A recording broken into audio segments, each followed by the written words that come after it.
Welcome to my channel. இன்னைக்கு திருவாதிரை குழம்பு பண்ணுறேன். அதுக்கு 7 காய், கேரட், உருளைக்கிழங்கு, கொத்தவரங்காய், பீன்ஸு, வாழைக்காய், ஒரு பூசணி பத்தை, கொஞ்சம் கொண்டக்கடலை, இதை போட்டு குக்கரில் ஒரு 2 விசில் விட்டு எடுத்துக்கலாம். எடுத்துட்டதுக்கப்புறம் எப்படி பண்ணணுங்கிறத பார்க்கலாம். திருவாதிரை கூட்டுக்கு 1 ஸ்பூன் கடலைப்பருப்பு, 1 ஸ்பூன் தனியா, ஒரு 3 மிளகா வத்தல்.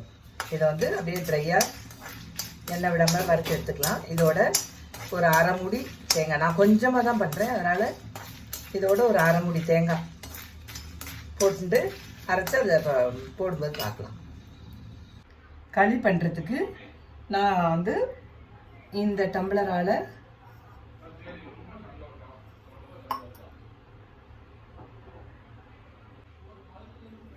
டம்ளரால் ஒரு டம்ளர் அரிசி உடைச்சு மாவு எடுத்து வச்சுருக்கேன். இந்த ஒர்க் பாருங்க, ரவை மாதிரி உடைச்சி வச்சுருக்கேன். இதுக்கு இந்த ஒரு டம்ளருக்கு 3 டம்ளர் ஜலம் விட்டுக்கலாம். ஃபஸ்ட்டு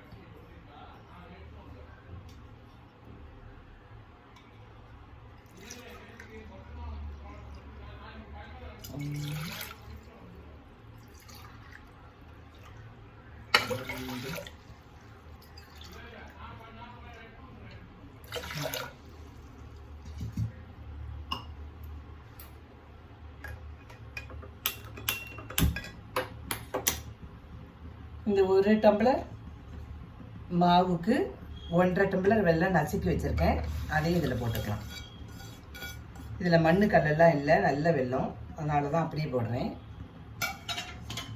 சுத்தமான இதுலேருந்து வாங்கின வெல்லம், அதனால் அதில் மண்ணு கல்லெல்லாம் இருக்காது. இதையும் போட்டு கொஞ்சம் கொதி வரட்டும். தண்ணி கொதிக்கிறது, அதில் ஒரு 1/4 மூடி தேங்காய் போட்டுக்கலாம். தேங்காய் போட்டு நம்ம அரைச்சி வச்சுருக்கோமே அந்த பொடி, அரிசி பயத்தம்பருப்பு வறுத்து பொடி, அதையும் இதில் போட்டுக்கலாம்.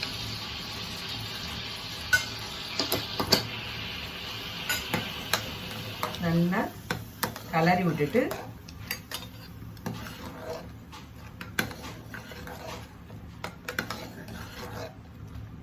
நல்லா கெட்டியானோடனே வெயிட்டை போட்டு ஒரு 3 விசில் விட்டோன்னா நம்ம களி ரெடி. சிம்பிள், ஈஸியாக ஒரு களி, திருவாதிரை களி ரெடி ஆகிடுத்து. அது ஆட உடனே காமிக்கிறேன். திருவாதிரை கூட்டுக்கு ஒரு நெல்லிக்காய் சைத்து புளியை கரைச்சி இதில் விட்டுருக்கேன். இதில் கொஞ்சம் உப்பு,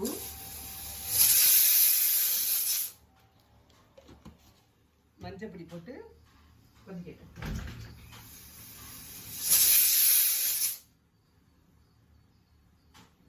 உப்பு, மஞ்சப்பொடி, கொஞ்சம் பெருங்காயம்,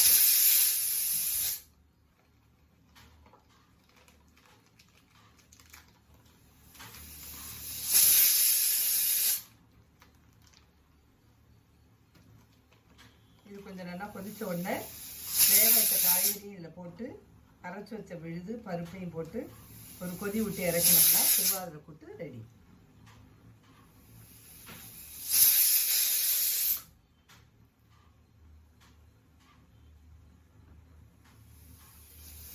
அது கொதிச்சு வந்தோடனே பார்க்கலாம். களிக்கு நெய்யை விட்டு கொஞ்சம் முந்திரி பருப்பு வறுத்துக்கலாம்.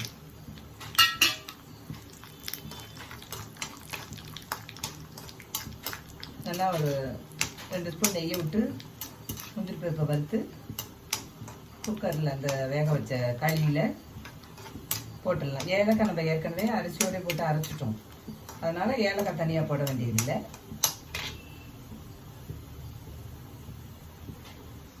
புளி நல்லா கொதிச்சுட்டு இதில் நம்ம வேக வச்ச காயெல்லாம் போட்டுடலாம். வேக வச்சு வச்சுருக்கோம்ல, கொண்டக்கடலை, கேரட்டு, பீன்ஸ், அவரைக்காய், வாழைக்காய், அந்த எல்லா காயும் இதில் போட்டுடலாம். போட்டு இதோட சேர்ந்து ஒரு கொதி வரட்டும்.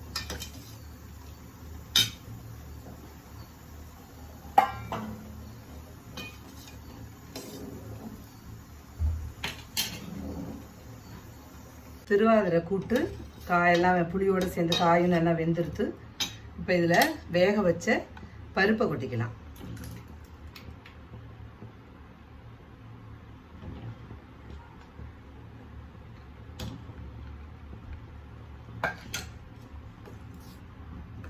வேக வச்ச பருப்பு, தேங்காய், கடலைப்பருப்பு, தனியா இதெல்லாம் அரைச்சோமே வறுத்து, அது எல்லாத்தையும் அதில் போட்டு நல்லா சேர்ந்த மாதிரி ஒரு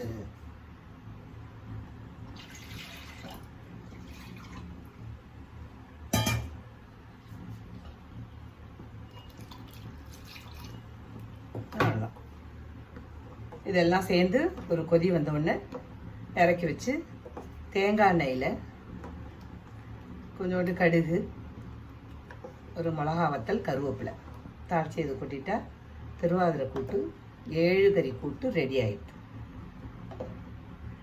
7 கறி இல்லை, 11 கறி, 21 கறி, எல்லோரும் அதை எப்படி வேணாலும் போட்டுக்கலாம். நான் இன்றைக்கி கொஞ்சமாக பண்ணுறதுனால ஒரு 7 கறி போடுன்னு பண்ணியிருக்கேன். அவ்வளோதான். இது நல்லா சேர்ந்த மாதிரி ஒரு கொதி வந்த உடனே இறக்கிட வேண்டியதான். இறக்கிட்டு எல்லாத்தையும் பார்க்கலாம். நம்ம பார்த்து களி ரெடி ஆகிடுத்து. அதில் நெய்யில் வறுத்து வச்ச முந்திரி இதை போட்டுடலாம்.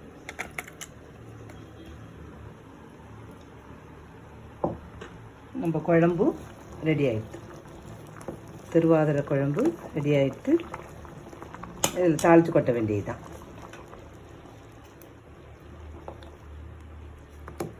சூப்பரான களி குழம்பு.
இன்றைக்கி நம்ம அதில் என்ன ஸ்பெஷல்?